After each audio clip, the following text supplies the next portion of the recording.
1980ની સાલમાં મહંત સ્વામી મહારાજ અયોધ્યા છપૈયાની યાત્રામાં હતા. છેલ્લું સ્થળ અયોધ્યા હતું. બપોરે ત્યાં અયોધ્યામાં જમીને બેઠા હતા. તેવામાં તરત જ મહંત સ્વામી મહારાજ પોતે ગાતરિયું ખંખેરવા લાગ્યા અને આજુબાજુ હરિભક્તો ઉભા હતા. એ હરિભક્તોને વાત કરી કે ગાતરિયું ખોલો. અને જેવું હરિભક્તોએ ગાતરિયું ખોલ્યું તો મહંત સ્વામી મહારાજનું આખું શરીર લાલ ચોળ એકદમ લાલ થઈ ગયું હતું. તે વખતે ત્યાં જોયું તો મહંત સ્વામી મહારાજના શરીરમાં ગાતરિયા ઉપર બે મોટા કેટરપિલર્સ, એક વિશિષ્ટ પ્રકારની ઈયળો આવે છે, તે ફરતા હતા. આ ઈયળોના રૂવાડા મહંત સ્વામી મહારાજના શરીર ઉપર લાગી ગયા હતા, એટલે આખું શરીર લાલ થઈ ગયું હતું. હવે આવા સમયે દુઃખ આપતા આપતા આ બે કેટરપિલર્સ મહંત સ્વામી મહારાજના આખા શરીર ઉપર ફરતા હતા, પરંતુ મહંત સ્વામી મહારાજ પોતે સ્થિર હતા. હવે આવા સમયે દવા પણ શું કરવી? તે વખતે ત્યાંના એક સ્થાનિક મંદિરના એક વૈરાગી બાવાએ વાત કરી કે અહીંયા આ રાખ પડી છે, એ રાખ આખા શરીરે ચોપડો. પછી હરિભક્તોએ એ રાખ લઈને મહંત સ્વામી મહારાજના શરીરે ચોપડી તો એ રૂવાડા તો ઉખડી ગયા, પરંતુ આખું શરીર રાખવાળું થઈ ગયું. તે વખતે મહંત સ્વામી મહારાજ અલમસ્તાઈથી સ્મિત કરતા કરતા બોલ્યા કે રખ્યાવાલા બાબા, પોતાની દ્રષ્ટિ માત્ર કરીને આપણા સૌના સ્વભાવ અને દોષોની રક્ષા કરી દે એવું સામર્થ્ય ધરાવનાર સ્વામી શ્રી એ પોતે હંમેશા આવી શારીરિક તકલીફો વચ્ચે પણ સ્થિર, અચલ, નિશ્ચલ રહ્યા છે. વ્યક્તિને જ્યારે મોભો કે સત્તા મળે તે પ્રમાણે સાથે સાથે એને માન મળતું જાય છે, અને જેમ જેમ માન મળતું જાય એમ વ્યક્તિને વધુ ને વધુ માન મેળવવાની અપેક્ષા પણ વધતી જાય છે. આવા સમયે આવા વ્યક્તિને જ્યારે થોડુંક અમથું પણ અપમાન જો થઈ ઉઠે તો પત્તાના મહેલની જેમ એ પોતે કડડભૂસ થઈને પડી જાય. પરંતુ મહંત સ્વામી મહારાજના જીવનમાં આપણે જોવા મળ્યું છે કે ગમે તેટલું ભવ્યાતિ ભવ્ય સન્માન થયું હોય કે અપમાન થયું હોય, મહંત સ્વામી મહારાજ હંમેશા સ્થિર અને નિશ્ચલ રહ્યા છે.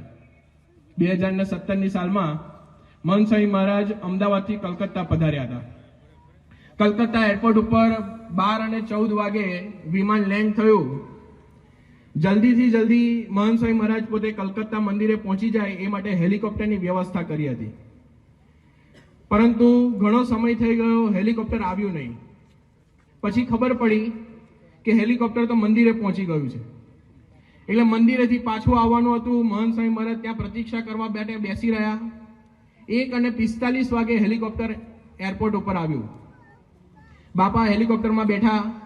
શરૂઆતના 15-20 મિનિટ રિફ્યુલિંગમાં ગતિ રહી. એના પછીની 15-20 મિનિટ પસાર થઈ ગઈ, પરંતુ હજુ હેલિકોપ્ટર ઉડ્યું નહીં. તપાસ કરતા ખબર પડી કે કેટલીક ગેરસમજને કારણે એરપોર્ટ ઓથોરિટીએ હેલિકોપ્ટરને ઉડવાની પરમિશન આપી નથી. આ બાજુ પ્રયત્ન ચાલુ થયા. બાપા પ્રતીક્ષા કરતા કરતા હેલિકોપ્ટરમાં બેસી રહ્યા. આવા સમયે હરિપ્રકાશ સ્વામીએ બાપાને પ્રશ્ન પૂછ્યો કે બાપા, આવો પ્રસંગ આવે, આવી પરિસ્થિતિ સર્જાય તો આપને કંટાળો કે ગુસ્સો નથી આવતો? એ વખતે મહંત સ્વામી મહારાજે હાથમાં માળા બતાવતા વાત કરી કે આનંદ છે ભગવાનનું ભજન કર્યા કરવું. અને પછી અક્ષરધામની માસ્ટર કી બતાવતા સ્વામીશ્રીએ વાત કરી કે આવા પ્રસંગોમાં ધીરજ રાખવાની અને આનંદમાં રહેવાનું. ઘણો સમય પસાર થઈ ગયો, પણ હેલિકોપ્ટરને ઉડવાની પરમિશન મળી નહીં. 2:45 વાગી ગયા.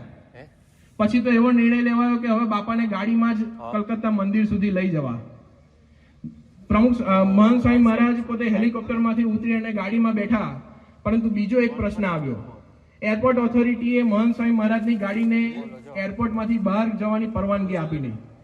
એમાં બીજી 15-20 મિનિટ ગતિ રહી અને ત્યારબાદ બપોરે 3 વાગે મહંત સ્વામી મહારાજે કલકત્તા એરપોર્ટ ઉપરથી મંદિર જવા માટે વિદાય લીધી. 2.5 કલાક સુધી મહંત સ્વામી મહારાજને એરપોર્ટ ઉપર આ રીતે બેસી રહેવું પડ્યું. આવું ભયંકર અપમાન થયું. એક નાનકડા ગામનો સરપંચ હોય કે કોઈ નાનકડા વિસ્તારનો કોર્પોરેટર હોય, એને પણ જો ટ્રાફિક પોલીસ વાળો રોકે ને તો આખો ઉહાપો મચાવી દે છે. જ્યારે મહંત સ્વામી મહારાજ લાખોના ગુરુ અને આટલા મોટા સંત, તેમને 3.5 કલાક સુધી આવું અપમાન ત્યાં થયું, છતાં પણ મહંત સ્વામી મહારાજ પોતે સ્થિર હતા, ધીર હતા, નિશ્ચલ હતા.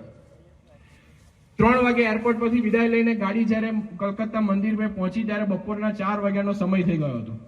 અને સવારથી મહંત સ્વામી મહારાજની રાહ જોતા જોતા સેંકડો હરિભક્તો કલકત્તા મંદિરે બાપાનું સ્વાગત કરવા માટે ઉભા હતા. અને જ્યારે 4 વાગે કલકત્તા મંદિરમાં મહંત સ્વામી મહારાજની ગાડીએ પ્રવેશ કર્યો ત્યારે સેંકડો હરિભક્તો દ્વારા રેડ કાર્પેટ ભવ્યાતિ ભવ્ય સન્માન એ મહંત સ્વામી મહારાજનું ત્યાં થયું. પરંતુ એ વખતે હરિભક્તોને મહંત સ્વામી મહારાજના મુખારવિંદના જ્યારે દર્શન થયા ત્યારે કોઈને ખ્યાલ ના આવ્યો કે 3.5 કલાક સુધી સ્વામીશ્રીનું આટલું ભયંકર અપમાન થયું છે. રામચંદ્રજી ભગવાનને જ્યારે રાજ્યાભિષેકની વાત કરવામાં આવી તે વખતે રાજ્યાભિષેકની વાત જ્યારે સંભળાવી ત્યારે રામચંદ્રજી ભગવાનનો આપણે ફોટો લઈ લઈએ. રાજ્યાભિષેકના દિવસે સવારે કૈકેયીએ જ્યારે રામચંદ્રજી ભગવાનને વાત કરી કે તમારો રાજ્યાભિષેક નથી પરંતુ ભરતનો રાજ્યાભિષેક છે અને આપને 14 વર્ષનો વનવાસ છે.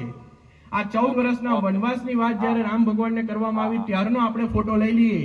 ગોસ્વામી તુલસીદાસજી રામચરિત માનસમાં આ બંને ફોટાને સરખાવતા વાત કરે છે કે પ્રસન્નતામ યાન ગતાભિષેકતસ તથાન મમલે વનવાસ દુઃખતઃ, કે રાજ્યાભિષેકની વાત સાંભળીને રામચંદ્રજી ભગવાનને મુખારવિંદ પર પ્રસન્નતા નથી કે વનવાસની વાત સાંભળીને મુખારવિંદ પર દુઃખ નહોતું. આવો જ પ્રસંગ, આવી જ પરિસ્થિતિના દર્શન આપણને મહંત સ્વામી મહારાજના જીવનમાં જોવા મળ્યા કે 3.5 કલાક સુધી એરપોર્ટ ઉપર આટલું ભયંકર અપમાન થયું છતાં પણ મહંત સ્વામી મહારાજના મુખારવિંદ ઉપર દુઃખની એક નાનકડી લકીર પણ નથી. અને જ્યારે સેંકડો હરિભક્તો દ્વારા કલકત્તા મંદિરમાં સન્માન થયું તે વખતે મહંત સ્વામી મહારાજના મુખારવિંદ ઉપર પ્રસન્નતા નથી. ગમે તેટલું માન થાય કે અપમાન થાય એવી પરિસ્થિતિમાં પણ આવી નિશ્ચલતા એ આપણને આ મહંત સ્વામી મહારાજના જીવનમાં જોવા મળે છે. ભાદરાથી સૌ તારીખ 27 સપ્ટેમ્બરના રોજ ગોંડલ આવી પહોંચ્યા. અહીંથી તારીખ 30 સપ્ટેમ્બરના રોજ સ્વામીશ્રી, કોઠારી સ્વામી વગેરે 7-8 સંતો 2 મોટરોમાં જૂનાગઢના પ્રાસાદિક સ્થાનોના દર્શને જઈ આવેલા. યોગીજી મહારાજ પોતાના પ્રિય સ્થાનમાં અસ્વસ્થ તબિયતને કારણે પધારી શકે તેમ નહોતા. તેથી જ કદાચ તેઓએ પોતાના પ્રિય શિષ્યને પોતાના વતી દર્શન કરવા માટે અહીં મોકલી આપ્યા હશે. જૂનાગઢથી પાછા વળતા રસ્તામાં જેતપુરના પાદરમાંથી વહેતી ભાદર નદીમાં સ્વામીશ્રી સહિત સૌએ સ્નાન કર્યું. તારીખ 2 ઓક્ટોબરના રોજ યોગીજી મહારાજ અને સ્વામીશ્રી ગોંડલથી રાજકોટ પધારેલા. ત્યાંથી પરત ફરતા રાતે 8 વાગ્યે રીવડા ગામના મંદિરનો ખાત વિધિ તેઓએ કરેલો. ગોંડલમાં ઉજવાતા ગુણાતીત જન્મોત્સવનું આકર્ષણ પ્રતિવર્ષ કરતા આ વર્ષે અધિક હતું. કારણ કે આ વર્ષે યોગીજી મહારાજના વરદ હસ્તે 29 નવ યુવાનો ત્યાગાશ્રમની દીક્ષા લેવાના હતા. સાથે સાથે અક્ષરદેરીમાં શાસ્ત્રીજી મહારાજની મૂર્તિની પ્રાણ પ્રતિષ્ઠા પણ થવાની હતી. આ દિવસે સવારે જ યોગીજી મહારાજે સ્વામીશ્રીના સેવકને સૂચના આપેલી કે પ્રમુખ સ્વામીનું આસન પણ અંદર કેબિનમાં જ કરજો. તેમના માટે ગાદી પાથરી દેજો જેથી સર્વે હરિભક્તોને તેઓના દર્શન થાય. યોગીજી મહારાજના સ્વાસ્થ્યની સાચવણી માટે તેઓની બેઠક વ્યવસ્થા કાચની કેબિનમાં કરવામાં આવી હતી જેથી ઠંડી, ધૂળ, પવન વગેરેથી તેઓને તકલીફ ન પડે. એ જ કેબિનમાં પોતાની સાથે જ સ્વામીશ્રીનું આસન પણ તૈયાર કરવાનું યોગીજી મહારાજે કહ્યું. પ્રતિષ્ઠા, દીક્ષા, ઉત્સવ સમયે જાહેર સમારંભો, પ્રતિષ્ઠિત વ્યક્તિઓ સાથેની મુલાકાતો વગેરેમાં યોગીજી મહારાજ સ્વામીશ્રીને પોતાની સાથે જ રાખતા હતા. યોગીજી મહારાજની સ્વામીશ્રી પ્રત્યેની લાગણી હતી. તેને જેઓ તેજીને ટકોરાની જેમ સમજી ગયા તે ન્યાલ થઈ ગયા. જે ન સમજ્યા તેના લમણામાં ડફણા જ ખાવાના રહ્યા. યોગીજી મહારાજના ભાદરા નિવાસ દરમિયાન સ્થાનિક યુવક મંડળે સુંદર સોરઠી રાજ રજૂ કરેલો. તેથી યોગીજી મહારાજ ઘણા રાજી થયેલા. તે દિવસે જ રાત્રે યોગીજી મહારાજ સુવા જતા હતા ત્યારે સંતોએ પૂછેલું કે બાપા, આપ યુવકોનો રાસ જોઈને પ્રસન્ન થયા તો સંતો આવી રીતે રાસ કરે? તે વખતે યોગીજી મહારાજે સંમતિ આપેલી. તેથી શરદ પૂર્ણિમાના સમયે આ કાર્યક્રમ ગોઠવવાનું સૌએ વિચારેલું. તે માટે ગોંડલી નદીના ઘાટ ઉપર નાના સંતો રાત્રે રાસની પ્રેક્ટિસ કરવા માટે જતા. સ્વામીશ્રી પણ ક્યારેક તે જોવા જતા અને સૌને પ્રોત્સાહિત કરતા. શરદ પૂર્ણિમાના 5 દિવસ પહેલા તારીખ 9 ઓક્ટોબરના રોજ યોગીજી મહારાજે પણ આ સંતોને બોલાવીને કહ્યું, કેવી પ્રેક્ટિસ કરો છો તે અમને પણ બતાવો. તેથી મંદિરના સભા મંડપના 2 થાંભલાની વચ્ચે યોગીજી મહારાજનું આસન ગોઠવવામાં આવ્યું. તેની આસપાસ સંતોએ આખા સભા મંડપમાં રાસ લેવાનું શરૂ કર્યું. સંતોની રાસ મંડળી જોઈને યોગીજી મહારાજે સૌને આશીર્વાદ આપ્યા અને સૌની પ્રશંસા કરી. તેથી સર્વે સંતોને ખૂબ બળ મળી ગયું. પણ ત્યાં તો યોગીજી મહારાજ બોલ્યા, પ્રેક્ટિસ સારી થઈ ગઈ છે પણ હવે રાસ અહીં થઈ ગયો. શરદ પૂનમના દિવસે ચોકમાં ન કરો. બાપાના મુખેથી એ સાંભળતા જ સૌ હતભ્રત થઈ ગયા. વળી યોગીજી મહારાજ બોલ્યા, જાહેરમાં સંતો રાસ ન રમે. આ વાણીથી તો સૌના ઉત્સાહ પર પાણી ફરી વળ્યું. યોગીજી મહારાજ તો આટલું કઈ સુવા માટે ગયા, પણ સંતોની ઊંઘ ઉડી ગઈ. સૌ વિમાસરમાં પડ્યા. તે વખતે સૌને મોહે તો તુમ એક હી આધારા તરીકે સ્વામીશ્રી યાદ આવ્યા. સંતોએ તે પાસે જઈને સગળી હકીકત જણાવી. સ્વામીશ્રી સંતોની માંગણી લાગણી સમજી ગયા. વાત સાંભળી તેઓએ કહ્યું, કાલે યોગીજી મહારાજ જાગે એટલે વાત કરશું. બીજે દિવસે યોગીજી મહારાજ પોતાના નિત્યક્રમથી પરવાર્યા ત્યારે સ્વામીશ્રી તેઓને નમ્ર ભાવે વિનંતી કરી કે બાબા, સંતો પ્રેક્ટિસ કરી છે તો ભલે રાસ રમે. શ્રીજી મહારાજની સાથે સંતો પણ રાસ રમ્યા હતા.